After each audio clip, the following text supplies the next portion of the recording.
Neki dan se Kim Kardashian javno pohvalila da je smršavila 7 kg u 3 tjedna kako bi stala u legendarnu haljinu koju je nosila Marilyn Monroe. U ovom videu saznat ćete na kakvoj je dijeti bila Kim Kardashian, kako ta dijeta djeluje na zdravlje i zašto su mnoge zvijezde kritizirale Kim na društvenim mrežama nakon što se pohvalila gubitkom kilograma. Kakva je to dijeta? Kim Kardashian je izjavila da joj je haljina, kada joj prvi put probala, bila premala. Imala je 3 tjedna do Met Gale i odlučila je stati u nju. Kaže da je bila odlučna, trenirala je 2 puta dnevno i bila je na keto dijeti. Ona naravno ima osobnog trenera i cijeli tim koji joj pomaže u tome da izgleda kako izgleda, jer to je žena koja je cijeli svoj brand izgradila na svojem izgledu. Kako ova dijeta djeluje na zdravlje?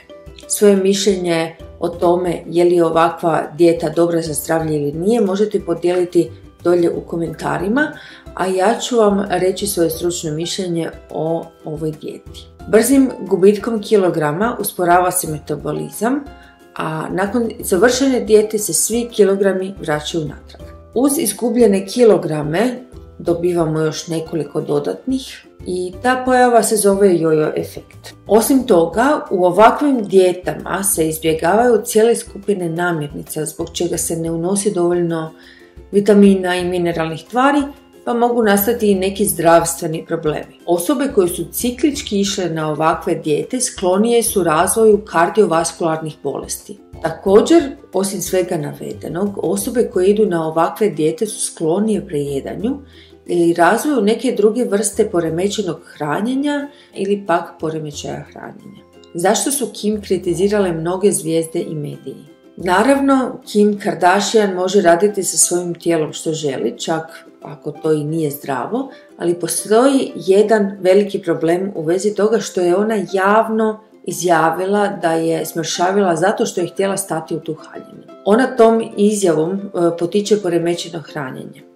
Osoba s toliko pratitelja koliko ih ona ima jako utječe na svoju publiku. Izdvojila sam neke njezine izjave koje smatram štetnima. Trebala sam smršaviti 7 kg da bih stala u haljinu. Ova izjava je štetna jer odjeća treba pristajati nama, a ne obrnuto.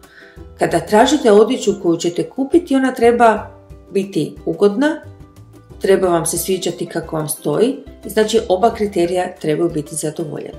Ne biste trebali kupovati odjeću koja vam je premala i ići na dijetu kako biste stali u nju. To je bio veliki izazov, ali sam odlučila da ću stati u nju. Ona je odlučila da će stati u haljinu i zato je stala nakon 3 tjedna.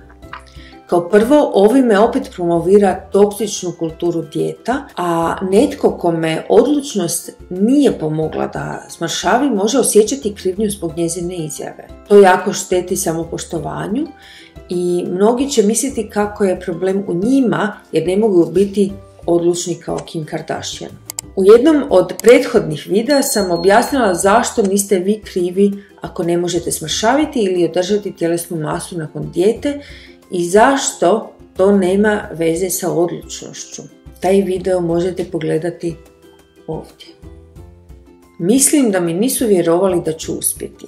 Taj osjećaj trijumfa koji netko osjeća na kraju dijete je samo privremen i brzo splasne. Ovo je pravi primjer vrednovanja osobe prema tome je li uspjela smršaviti ili ne. Iako je Kim u jednoj od izjava rekla da nije gladovala, ona je zapravo jako izgladnjala što se vidi u njezinoj idućoj izjavi. Budući da 3 tjedna nisam jela šećer i ugljikohidrate, imat ćemo pizza i krafna partija u hotelu. Kao što sam rekla u svojim prethodnim videima o dijetama, dijetnom ciklusu i jojo efektu, svaka osoba koja je na dijeti jedva čeka da dijeta završi da može jesti svoju omiljenu hranu. Nakon toga često dođe i do prejedanja i to nije do snage volje, nego je do fiziološke potrebe tijela da nadoknadi izgubljenu energiju.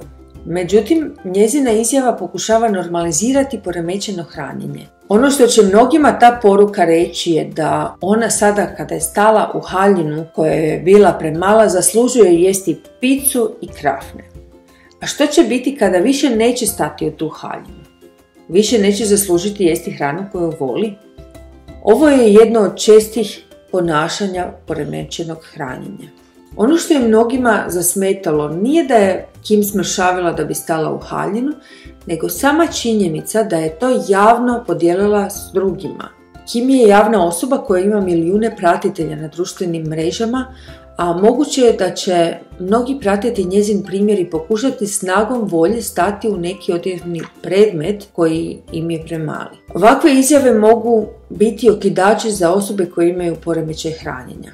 Također, netko tko nema poremećaj hranjenja će biti u većem riziku od razvoja istog ako se odluči slijediti stope Kim Kardashian i isprobati njezinu dijetu. Svaka osoba koja je isprobala neku rigoroznu dijetu, kao što je ova, ima veći rizik od razvoja poremećaja hranjenja.